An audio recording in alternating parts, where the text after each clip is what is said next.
तो चलिए फ्रेंड, जितने भी छात्र एग्जाम देने वाले हैं बिहार बोर्ड से मैट्रिक का दोस्तों, यहाँ पे विज्ञान का दोस्तों 15 फरवरी को आप सभी का एग्जाम है, चाहे आप प्रथम पाली में दे रहे हो या फिर द्वितीय पाली में। ठीक है, दोनों छात्रों के लिए वीडियो काफ़ी इंपॉर्टेंट होने वाला है और यहाँ से कई सारे क्वेश्चंस आप सभी को मैथ की ही तरह छपने वाले हैं। ठीक है ना, काफ़ी सारे क्वेश्चंस यहाँ से हूबहू आप सभी के एग्जाम्स में देखने को मिलेंगे। टोटल आप लोग को 80 ऑब्जेक्टिव रहेंगे वस्तुनिष्ठ प्रश्न, जिसमें से आप लोग को सिर्फ और सिर्फ 40 का जवाब देना रहेगा। ठीक है, और आप लोग को एमआर सीट पे उसको चिन्हित करना है। समय दिया जाएगा 3 घंटे 15 मिनट।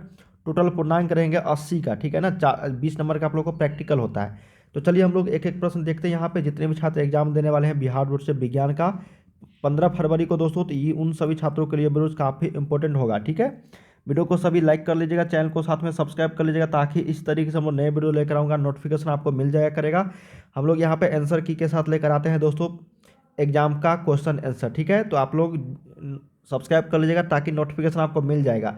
काफ़ी सारे सब्जेक्ट का यहाँ पे, सभी सब्जेक्ट का काफ़ी सारे क्वेश्चंस हम लोग यहाँ पे लेकर आते रहते हैं। तो चलिए एक एक प्रश्न यहाँ पे इंपॉर्टेंट है, अंत तक सभी देखिएगा। मैथ की तरह ही यहाँ पे विज्ञान में काफ़ी सारे क्वेश्चंस यहाँ से लड़ेंगे। चलिए, हम लोग 1 से 40 तक क्वेश्चंस कर रखे थे, इसके बाद हम लोग यहाँ पे कर रहे हैं। ठीक है ना, काफ़ी सारे इससे पहले वाले वीडियो जो लोग नहीं देखे जाके देख सकते हो, चैनल पर आप लोग को मिल जाएगा। 41 नंबर देखते हैं कि पवन विद्युत जनित्र में कुंडली को घुमाने का काम मूलतः काम क्या होता है। मूलतः देखिए, पवन विद्युत जनित्र में कुंडली को घुमाने का जो काम होता है मूलतः वो उच्च दाब की हवा को कम करना, या फिर स्थिर हवा, या फिर गतिमान हवा, या फिर इनमें से कोई नहीं। तो 41 का जो सही उत्तर ऑप्शन नंबर आपका सी हो जाएगा। गतिमान हवा को यहाँ पे मूलतः काम होता है कुंडली को घुमाने का। ठीक है ना, पवन विद्युत जंत्र में। तो 41 का सही उत्तर किसके साथ चलेंगे, सी के साथ। 42 देखते हैं कि कांच की अवतल लेंस की वायु में शक्ति होती है, कितनी होती है बताओ। कांच की अवतल लेंस की वायु में जो शक्ति होती है, ऋणात्मक होती है, धनात्मक होती है, या फिर कभी कभी धनात्मक होती है। सही उत्तर हो जाएगा यहाँ पे ऋणात्मक होती है। क्या होती है, निगेटिव। अगला देखते हैं कि निम्नलिखित में से कौन विद्युत का सुचालक है। तो विद्युत का सुचालक कई बार बता रखा है कि ग्रेफाइट जो होता है वो विद्युत का सुचालक होता है। ठीक है ना, 43 का सही उत्तर ऑप्शन नंबर बी के साथ चलेंगे। नेक्स्ट प्रश्न देखते हैं, कहा गया है कि वक्रता त्रिज्या 1 मीटर है। ठीक है, उसके अवतल दर्पण की फोकस दूरी कितनी होगी। तो सभी आंसर जो यहाँ पे देखो सेंटीमीटर मिलीमीटर में दिया गया है। तो 1 मीटर को अगर 100 सेंटीमीटर लिख सकते हैं ना, तो फोकस दूरी बराबर होता है R/2 मतलब वक्रता त्रिज्या का मान 100 है, बट्टा में यहाँ पे 2 तो ये हो जाएगा 50 सेंटीमीटर। क्योंकि ये 100 सेंटीमीटर में 1 मीटर को मैंने बदला है, तो ऑप्शन नंबर क्या हो जाएगा, बी करेक्ट हो जाएगा। ऑप्शन के अनुसार आप लोगों को यहाँ पे मीटर को सेंटीमीटर में बदल के आंसर देना है। अगला देखते हैं 45 की सघन माध्यम से विरल माध्यम में जाती हुई किरण अभिलंब से विचलित हो जाती है। तो अभिलंब से दूर, अभिलंब के साथ संपाती, या फिर अभिलंब के नज़दीक, या फिर इनमें से कोई नहीं। तो 45 का सही उत्तर हो जाएगा अभिलंब से दूर हो जाता है। तो 45 का ए करेक्ट हो जाएगी। अगला देखते हैं कि विद्युत धारा उत्पन्न करने की युक्ति को क्या कहते हैं। देखिए, विद्युत धारा उत्पन्न करने की युक्ति को हम लोग बोलते हैं यहाँ पे जनित्र। क्या बोलते हैं, जनित्र। ऑप्शन नंबर 46 का ए यहाँ पे करेक्ट हो जाएगा। 47 देखते हैं, कहा गया कि ऊर्जा का पारंपरिक स्रोत क्या है। तो ऊर्जा का जो पारंपरिक स्रोत है यहाँ पे 47 का, वो सही उत्तर हो जाएगा कोयला। क्या हो जाएगा यहाँ पे, कोयला। Option number C. अगला देखते हैं 48 नंबर की कांच की एक समांतर पट्टिका पर श्वेत किरण तिरछी आपतित होती है। तो निम्नलिखित में से कौन प्रथम अपवर्तन के साथ घटित होगा। तो 48 का सही उत्तर हो जाएगा विक्षेपण। क्या हो जाएगा, विक्षेपण। नेक्स्ट देखते हैं 49 नंबर, कहा गया है कि हमारे घरों में जो विद्युत आपूर्ति की जाती है वो कितने दिष्ट धारा या फिर प्रत्यावर्तित। हम लोग को पता है कि हमारे घरों में आता है प्रत्यावर्ती धारा, मतलब अल्टरनेटिंग करंट आता है। तो ऑप्शन नंबर यहाँ पे 49 का सी करेक्ट हो जाएगी। ठीक है ना, जस्ता की परमाणु संख्या, Zn का परमाणु संख्या क्या होता है, जिंक का। तो देखिए, जिंक का परमाणु संख्या की अगर बात करेंगे हम लोग, तो ये होता है 30। क्या होता है, 30। ऑप्शन नंबर डी के साथ चलेंगे। अगला है कि वॉशिंग सोडा, ठीक है, जिसको हम लोग धोबिया सोडा, उसका रासायनिक सूत्र क्या होता है। तो Na2CO3 तो हम लोग जानते हैं, और NaHCO3 जो होता है, NaHCO3 ये होता है खाने का सोडा। ठीक है ना, लेकिन Na2CO3 जो होता है ये आपका धोने का सोडा होता है, वॉशिंग सोडा होता है। तो इसमें देखो 10H2O 7H2O 5H2O H2O, तो इसका जो सही उत्तर हो जाएगा वो हो जाएगा आपका 10H2O वाला। क्या हो जाएगा, 10H2O वाला। नेक्स्ट देखते हैं 52, निम्नलिखित में से कौन प्रबल क्षारक है। प्रबल, स्ट्रॉन्गेस्ट बेस। तो और स्ट्रॉन्गेस्ट बेस की अगर बात करेंगे तो सही उत्तर हो जाएगा NaOH, सोडियम हाइड्रोक्साइड। नेक्स्ट प्रश्न देखते हैं कि हेमाटाइट निम्नलिखित में से किस धातु का अयस्क है। तो आयरन का क्या यहाँ पे जो है ओर है। ठीक है ना, ओर मतलब अयस्क है, हेमाटाइट, मैग्नेटाइट, ये सारे लोहा का अयस्क है। अगला देखते हैं 54 नंबर कहा गया कि सल्फाइड अयस्क का सांद्रण निम्नांकित में से किस विधि द्वारा होता है।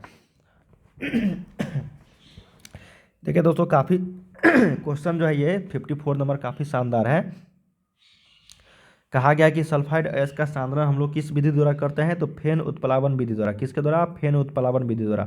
ऑप्शन नंबर डी हो जाएगा 54 का। 55 देखते हैं कि अभिक्रिया है कोई 2Zn प्लस O2, जो 2ZnO किस प्रकार की अभिक्रिया है, तो ये बैलेंस अभिक्रिया है, ठीक है ना, जिसको हम लोग यहाँ पे विस्थापन, विस्थापित तो नहीं हो रहा ये, तो 55 का जो सही उत्तर हो जाएगा यहाँ पे उपचयन, क्या हो जाएगा? ऑक्सीडेशन। ऑप्शन नंबर 55 का ए।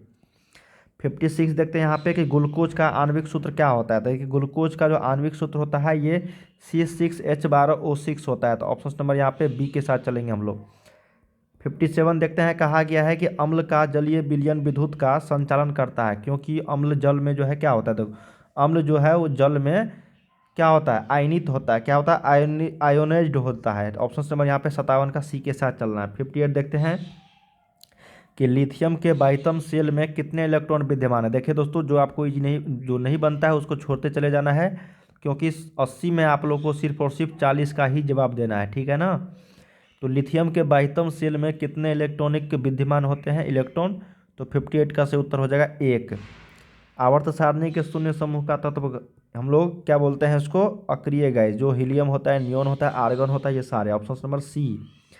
अगला है कि निम्नलिखित में सर्वाधिक विद्युत ऋणात्मक तत्व कौन सा है, तो विद्युत ऋणात्मक तत्व की अगर बात करेंगे सही उत्तर हो जाएगा एफ, ठीक है ना, फास्फोरस। ऑप्शन नंबर 1 के साथ चलेंगे। अगला देखते हैं, कहा गया है कि जल के विद्युत अपघटन में कैथोड पर कौन सी गैस मुक्त होती है, तो 61 का सही उत्तर हो जाएगा option number C, hydrogen, H। अगला देखते हैं यहाँ पे नेक्स्ट प्रश्न कि हमारा शरीर का पीएच मान क्या होता है, तो हमारे शरीर का जो पीएच मान अम्लीय होता है, तो अम्लीय जानते होंगे हम लोग, जो 7 से ज़्यादा या फिर 7 से कम, ठीक है ना। जो 7 से आपको क्या होता है? 7.8 के बीच में होता है, क्या होता है? 7 से लेकर 7.8 के बीच में, तो ऑप्शन नंबर सी के साथ चलेंगे, हमारे शरीर का पीएच मान। अगला देखते हैं यहाँ पे 63 कि निम्नलिखित यौगिकों में कौन सा अम्ल है, तो अम्ल की बात अगर करेंगे हम लोग तो यहाँ पे क्या हो जाएगा? 63 का H2SO4 एक हाइड्रोक्लोरिक अम्ल होता है ये। ऑप्शन नंबर यहाँ पे सॉरी सल्फ्यूरिक अम्ल, हाइड्रोक्लोरिक नहीं, सल्फ्यूरिक अम्ल है ये। Option number D. निम्नलिखित में से कौन संश्लेषित सूचक है? संश्लेषित सूचक की अगर बात करेंगे हम लोग तो सही उत्तर हो जाएगा मेथिल ऑरेंज। ऑप्शन नंबर 64 का सी। 65 देखते हैं, कहा गया है कि कार्बन डाइऑक्साइड जल से अभिक्रिया करके क्या बनाता है, तो कार्बन डाइऑक्साइड जो है जल से अभिक्रिया करके जो बनाता है, देखो CO2 और ये H2O जो है क्या बनेगा बताओ? CO2 और H2O बन के मिल के क्या बनाएगा? कार्बनिक अम्ल बनाएगा। ऑप्शन नंबर सी के साथ चलेंगे हम लोग। कॉपर पायरेट्स का रासायनिक संगठन क्या होता है? देखिए कॉपर पायरेट्स का रासायनिक संगठन जो होता है ये होता है CuFeS2। ऑप्शन नंबर बी आपको रट जाना है। नेक्स्ट प्रश्न देखते हैं यहाँ पे 67 कि प्रकृति में मुक्त अवस्था में पाई जाने वाली धातु कौन सा है? सही उत्तर हो जाएगा सोना, क्या हो जाएगा? सोना। निम्नलिखित में से कौन सी धातु सबसे अधिक अभिक्रियाशील होता है, तो सबसे अधिक अभिक्रियाशील वाला जो धातु है वो है आपका क्या हो जाएगा यहाँ पे बताओ? सिल्वर, क्या हो जाएगा यहाँ पे? सिल्वर। ऑप्शन नंबर बी के साथ चलेंगे हम लोग। अगला देखते हैं यहाँ पे कि किसी अधातु के बाह्यतम सेल में इलेक्ट्रॉन की संख्या हो सकती है, कितनी हो सकती है किसी अधातु के बाह्यतम सेल में, तो 69 का सही उत्तर ऑप्शन नंबर बी के साथ चलेंगे, 4, 5, 6 और 7। नेक्स्ट है यहाँ पे कि पीतल निम्नलिखित में से किन की मिश्र धातु होती है, तो पीतल में Cu और Zn होता है, कॉपर और जिंक। Option number A. अगला प्रश्न है यहाँ पे कि निम्नलिखित में से कौन समावयवी है, तो देखिए समावयवी की अगर बात करेंगे हम लोग तो ऑप्शन नंबर सी हो जाएगा यहाँ पे एथिल अल्कोहल और डाइमेथिल ईथर। नेक्स्ट देखते हैं 72 नंबर, कहा गया कि CH3O इसका जो आयुपेक प्रणाली के अनुसार नाम क्या, मतलब IUPAC नाम पूछा गया है 72 नंबर का, तो ये हो जाएगा मेथॉक्सी एथेन, क्या हो जाएगा? Methoxy ethane. अगला है कि लोहे की अभिक्रिया भाप से कराने पर लोहे का कौन सा ऑक्साइड बनता है?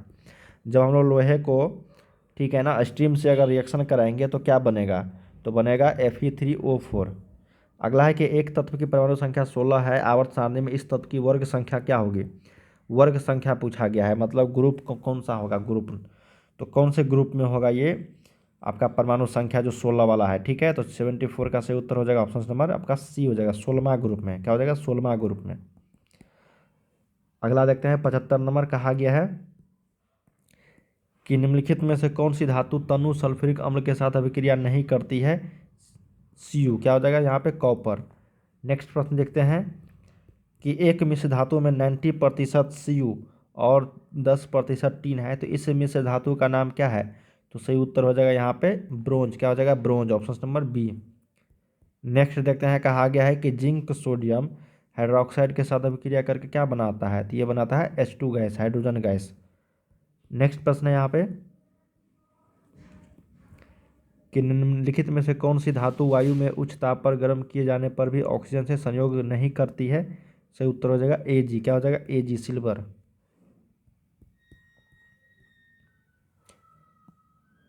नेक्स्ट प्रश्न है यहाँ पे कि अयस्क में उपस्थित अपद्रव्य क्या कहलाते हैं। तो अयस्क में उपस्थित अपद्रव्य उसको हम लोग बोलते हैं गैंग। क्या बोलते हैं, गैंग बोलते हैं। अगला है 80 नंबर की निम्नलिखित में से कौन सी किस गुण के कारण धातुओं के तार बनाए जाते हैं। तो किस गुण के कारण जो है धातुओं के तार बनाए जाते हैं, वो तन्यता के कारण, ठीक है, डक्टिलिटी, ऑप्शन नंबर सी। तो हम लोगों ने यहाँ पे 1 से 80 तक क्वेश्चंस कर लिए हैं 2 पार्टों में। जो छात्र नहीं देखें 1 से 40 तक जाके देख सकते हो। तो हम लोग यहाँ पे ऑब्जेक्टिव और सब्जेक्टिव दोनों क्वेश्चंस हम लोग यहाँ पे डील कर चुके हैं। इसके आगे क्वेश्चन हम लोग अगले वीडियो में लेकर आने वाले हैं बहुत जल्द। वीडियो को लाइक कर लीजिए, चैनल को सब्सक्राइब करके बेल आइकन को प्रेस कर दीजिए और काफ़ी सारे क्वेश्चंस के आप लोग प्रैक्टिस सेट करते रहिए, ठीक है। समय कम है आप लोगों के पास, जितना प्रैक्टिस करोगे उतना आप लोगों के लिए बेहतर होगा। चलिए मिलते हैं अगले वीडियो में, तब तक के लिए आप लोग तैयारी करते रहिए। बाय बाय सभी को।